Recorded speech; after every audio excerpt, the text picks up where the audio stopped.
What's up, everybody? JVille Sports here with my sports picks video, college football edition. It is Friday night. What is it? October the 4th. Thank you guys so much for joining me tonight. Some of you guys might be watching this on Saturday morning, October the 5th. Again, welcome. Thank you guys so much for joining me. College football week 6 is here. I'm so excited. So for those of you that are new to the channel, welcome. So I like to do different videos for different sports and do something a little bit different for each sport. And with college football, I like to do what's called a long shot parlay. I do the same thing with college basketball, because with college basketball and college football on Saturdays, there are just so many games that I like. And so when there's so many games out there, I don't want to come on here and just give out one play. So I like to give out a bunch of plays, and a fun way for me to do that is just to put together all of the plays that I'm leaning towards, that I like, and together into one big parlay, put it together, call it my long shot parlay. And it's just my way of giving you guys out a bunch of picks instead of just giving you guys, one play for the video. So like I said, it's a long shot parlay. I do put it in myself. I don't really expect you guys to put it in. I didn't think you guys were putting it in, but after what happened last week, I got so many emails, so many comments, because we'll go over what happened last week's. But I was really surprised by the amount of comments, because I wasn't really expecting so many of you guys to be taking these parlays. You guys are crazy. But hey, I give out the plays and you do what you want with them. But anyways, that's what I do with college football. And then of course I'll have one of my better bets towards the end of the video, a straight bet. Because all of my best bets, I save those for those that are a part of the village, which I'll also get to here shortly. So I don't put any of my best bets in the long shot parlay. Obviously that's intentional. But there are, like I said, so many other games that I'm leaning towards that I like. Some I end up playing, some I don't. But anyways, that's what I do. So let's go ahead and get right into it so we don't make this too long of a video. So first of all, we won't go over what we did today on Friday. Although I would say we had an awesome day. We had the Cincinnati Bearcats underdogs at home against UCF, coming away with the victory. So congrats to all those who were a part of the village. That was our only college football play of the day, and it cashed for us. So good stuff there. But we'll go ahead and just quickly recap our last week's long shot parlay, so everybody knows what I'm talking about, and then we'll go over this week's, and then go over the free play, and then that will be it. So here's our long shot of the bet for week 5. So here it is. So we had Michigan minus 27. They were at home against Rutgers. Completely stomped them. I'm going to be talking about Michigan in a little bit, so I'll just go on to the next game. We had Toledo plus 4.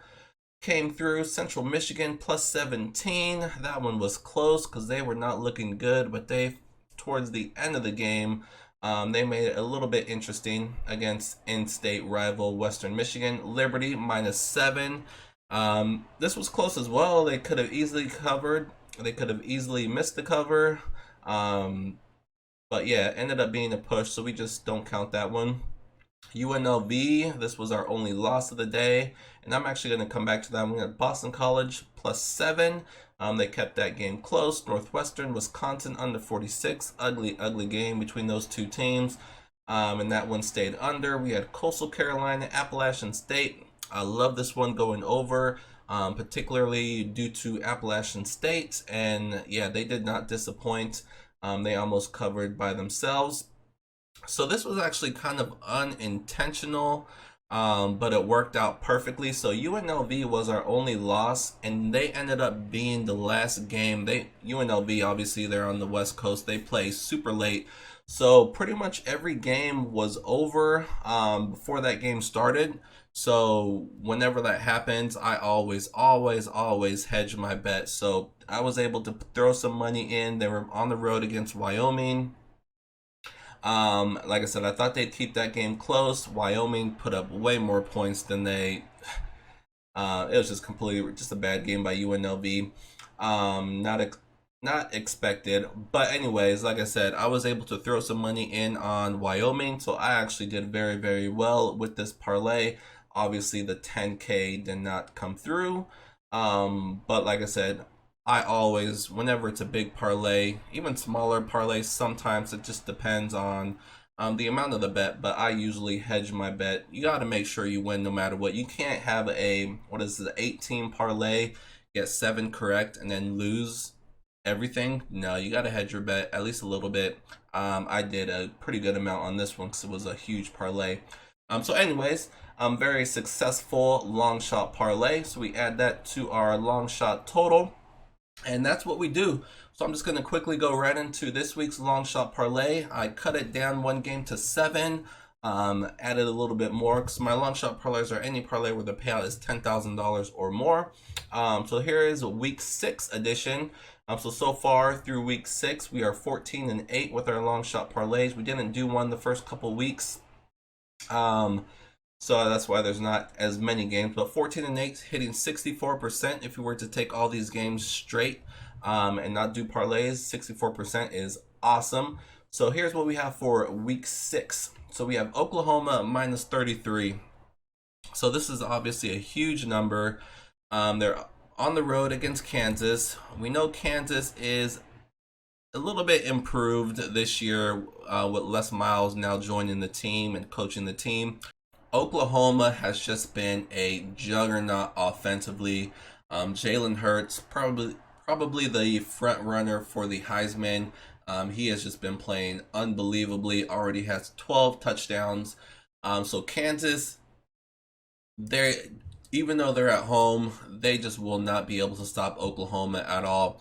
I would like to see how many times Oklahoma ends up punting in this game because it is not going to be much at all. I know Oklahoma has Texas on deck. Red River Rivalries coming up, or the Texas Shootout, whatever they call it these days. But it doesn't matter. Oklahoma's offense is so good. They probably will be up by 30 by halftime. When you have a number this big, you always got to be careful with the back doors. If Oklahoma late in the fourth quarter is up by 30, 40, are they going to take some people out, going to prevent, let Kansas come back a little bit? So that's the only hesitation here. That's why it's not one of my better bets, but this Oklahoma offense has just been so amazing. Kansas is not very good. TCU just got done blowing them out, and Oklahoma is better than TCU. They should be able to do the same if they are a little bit focused here and not already thinking about Texas. So that is pick number 1, Oklahoma minus 33. Moving on, Kent State, Wisconsin over 58. So I typically do not play overs with Wisconsin. If you saw what they did last week, I was on them with the under against Northwestern, but Kent State is not Northwestern. This team does not have a defense, and Wisconsin having that pretty bad offensive performance last week. I think they step it up here. I think they run up the score, not really intentionally. They're just that good, especially running the ball behind Jonathan Taylor. Kent State will not be able to stop the run against Wisconsin, and I think they do a little bit of play action here. Kent State, the key here is, will Kent State be able to score anything at all? If Kent State can score, a couple touchdowns here, I think this game easily goes over because I'm expecting at least 50 by Wisconsin here at home. Early game, they will cruise. Next, we have Oklahoma State minus 10. Another game that I really, really like. Texas Tech, another team that's struggling. They lost their quarterback, Bowman, earlier this year. So they're offensively, they are just not there. And of course, this team never has a defense. Love the way Oklahoma State has been playing this year. They are scoring a ton of points, averaging 40 points a game. They are going to score and score a lot here against Texas Tech, even though they're on the road. I just don't think Texas Tech is going to be able to keep up. They might for a little bit, but eventually Oklahoma State is going to pull away, in my opinion, and win this game by more than 10 points. Next, we have Connecticut at home against South Florida. This is going to be an ugly, ugly game. So South Florida lost their quarterback pretty recently, Blake Barnett. Really, they weren't doing anything with him, but I still think it's going to be a downgrade with the backup. And Connecticut here, this team has been bad for a very, very long time. But I just think South Florida is just as bad. Not just as bad. They're better than Connecticut, even with the backup quarterback. But they're on the road here. So I think behind the home crowd, Connecticut can definitely keep this game close, score some points. If they score any points at all, these points per game wise, these teams are only separated by 4 points. South Florida offensively has just been really, really bad. And like I said, now they lose their quarterback and they're on the road. I just don't see a lot of points in this game. I like the under, but a little bit better. I like Connecticut. Lower scoring game, and I'm getting double digits with the home team. Got to take the points. So Connecticut plus 11 is where I'm going. Another game that I think is going to be low scoring, Virginia Tech and Miami. Virginia Tech just looks awful. They got stomped last week 45-10 at home to Duke. Before that, they barely beat Furman 24-17. This team just does not look good at all. Offensively, they're really, really bad. And I don't think they're going to do much here on the road against Miami. The one thing Miami does have is a good defense. And they're at home. They're only averaging 16 points a game. This defense is awesome. We know about the chain gang and all that. But offensively, this team's not really making much noise either. They are coming off a bye, so maybe they got things worked out a little bit here. We'll see. Virginia Tech typically has a pretty good defense. It's kind of lacking this year, so we'll see if they step it up a little bit. But offensively, Miami just hasn't looked good this year, and I don't think they're all of a sudden going to just start burning it up. Even coming off a bye, before the bye, they played Central Michigan at home. Central Michigan is terrible, especially on defense, and they only scored 17 points, like I said, at home. So I definitely think there's some points scored here. I like Miami here to win this game, especially the way Virginia Tech's been playing. But overall, I think this game stays under, mainly because I don't think Virginia Tech's going to score much at all, and I don't think Miami will either. So under 46 is one of my plays. Next, we're going with an over here. Tulsa SMU over has been one of, if not the biggest surprise of the year. They make their way into the ranking mainly due to their offense. They are averaging over 500 yards a game, almost 45 points a game. They're coming off a 48-21 victory over South Florida. Before that, an even better team, because we talked about how bad South Florida is. Before that, they played TCU, who was ranked, and they stomped TCU as well. Actually, TCU ended up making that a game, but it was a super high-scoring game, 41-38. SMU coming away with the victory. So like I said, this team, one thing this team can do is score, and they give up points as well. Tulsa can definitely score the rock. I've seen a lot of Tulsa's games already, because I've had a couple plays with Tulsa, against Tulsa this year. So I've watched a couple of their games, and they do have a pretty good offense. So I think Tulsa can definitely get their points. SMU absolutely will get their points. I love this game going over 63. It's a high total, but it's warranted. So like I said, this is going to be a track meet.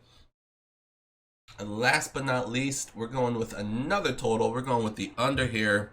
Washington and Stanford. Under 52. This is kind of a high total. Washington, pretty good offense, especially this year behind Eason. Definitely an improvement in their quarterback play. Got off to a little bit of a slow start, but their offense is definitely picking up. Last week against USC, they scored 28 points, but before that on the road against BYU, they scored 45. But we have some familiarity here. Stanford knows Washington. They know what they're going to do. Stanford at home. I expect them to be able to keep this game respectable. Stanford is without their starting quarterback, Costello, so they take a hit offensively. So I don't think Stanford is going to be scoring many points here. Washington probably has the best defense in the Pac-12, only allowing 17 points a game. Last week, like I mentioned, they only allowed 14 points to USC. Before that, BYU was at home. They only allowed 19 points. So very, very good Washington team. Going up against a Stanford team with their backup quarterback, I don't see a lot of points coming from Stanford. And being at home, I do think Stanford can keep Washington at bay as well. I don't think Washington's going to score a ton here. So I like this game to stay under 52. And that's it. So that is our 7-team parlay. 125 will pay 10,309.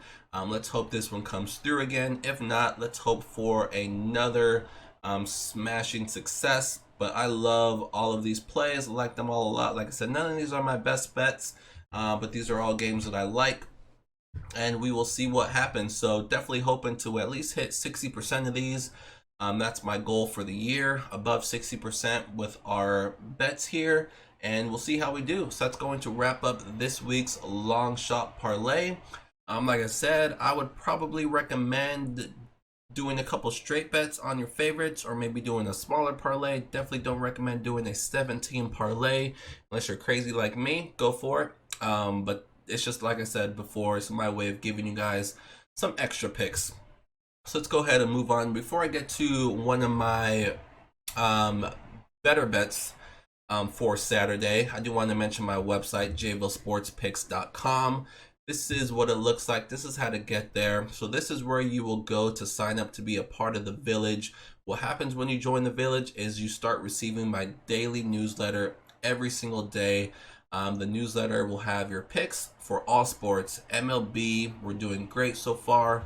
In the playoffs, NHL, we're off to a perfect start. Obviously, we do college football and the NFL. WNBA we're in the finals right now, still doing WNBA. We're going to have a play in tomorrow's, or I should say Sunday's game, depending on when you watch this video. So the game's on Sunday, game 3. Series is tied 1-1. So we do all sports, successful in all sports. So if you're interested in more than just the free plays that I give out here on the channel, go to JVilleSportsPicks.com, sign up for the daily newsletter, and start winning with us today, because we are just cleaning up. Also, while you're on the website, check out the different tabs at the top of the screen. Most importantly, check out the promotions tab. I have some good things in there, some promotions in there. So don't forget to check out the different tabs before you join the village. But other than that, let's go ahead and move on. Like I said, don't want to make this too long of a video. So we're going to go into today's, or I should say Saturday's free play of the day. Not going to be a popular play, I don't believe, but it's one that I'm going to make, and it's going to be between the Iowa Hawkeyes and the Michigan Wolverines. A little bit of Big Ten action here, and I'm going to go with the home team. I'm going to buy it down a little bit. It's at -4 right now. I'm going to buy it down to -3. Obviously, 3 is a key number. More so in the NFL, college football, there's a lot more variance, but still, it's a key number. So I'm going to buy it down to 3. So a lot of angles here. So obviously we know Michigan hasn't gotten off to the start most of us thought they would. Struggled earlier this year, almost got beat at home against Army. After that, they got completely stomped by Wisconsin on the road. And I think they learned a lot from that Wisconsin loss. And that's one of the reasons why I'm taking them here. Iowa is very similar in the way that they play to Wisconsin. So I think if Michigan can really look at that game, see what they did wrong, fix what they did wrong, and have a game plan for this game, I think they can have a lot of success here. Because like I said, Iowa plays the same way and not as good as, in my opinion. I think Wisconsin's a better running team. I do think Iowa's quarterback probably a little bit better than Wisconsin's, but Wisconsin has a better offensive line and better running game and better defense. So I think Michigan here can have a lot of success against Iowa. Another thing that they did before last week's game against Rutgers, they brought down their OC. He was up in the booth. Now he's down on the sidelines. Don't really know how big of an impact that's going to be. All we have right now is one game, and that was against Rutgers. They won 52-0, so the offense definitely looked much improved. So I don't know if it's the communication that's going to be better, or just him being on the sideline. Like I said, just giving better direction, quicker direction maybe. All we know is that it helped them last week against Rutgers. It's a bad Rutgers team, the worst team in the Big Ten. So can't take a whole lot from that. So we're really going to see here against Iowa. But Michigan overall has not done well against ranked teams. So we'll see what they do here. But this is a huge game for Michigan. Like, this is it for them. You know, this is the type of game at home you just have to win. You know, that game against Wisconsin was on the road. So even though they got blown out, they didn't look good at all, it was still a road game, so you can kind of give it a pass there. They just weren't ready for whatever Wisconsin was going to bring. This game at home, they should be completely ready, completely focused, geared up. I do think they have some matchups on the outside that they can exploit offensively with their receivers. They have the speed. They should be able to get some space. The one thing Michigan is not doing well right now is running the ball, so they got to fix that. They got to get some better blocking from the offensive line, both on rush blocking and pass protection. This offensive line should have been a strength for this team, and they really haven't played that way. So I think they start to get a little bit better here. And like I said, I think Michigan offensively is going to build upon what they did last week, should continue to improve. I think if they can score some points here, keep this crowd in the game, I like Michigan to find a way to come away with the victory here and win by about a touchdown. So that's going to be Saturday's free play of the day. The Michigan Wolverines -3, buying it down a point. And that's going to do it. So hopefully you guys enjoyed the long shot parlay, and hopefully Michigan brings us a winner on Saturday. So hopefully a bunch of winners between Michigan and the long shot parlay. But like I said, if you're interested in more than just the free plays that I just gave out, if you're interested in my best bets, those are exclusively for the village. So go to JVilleSportsPicks.com, sign up to be a part of the village, and start winning with us. Other than that, that's going to wrap it up. Like I said, a bunch more plays going to be coming out. I'm going to have some MLB plays, some hockey plays, but stay tuned for my NFL video, which is going to be released Saturday night. I'll be giving out my NFL long shot teaser along with one of my favorite straight bets. So stay tuned for my NFL video. But other than that, let's go ahead and wrap this up, get it uploaded. Thank you guys again for joining me. Good luck with whatever bets you guys do decide to put in, and I will see you guys soon.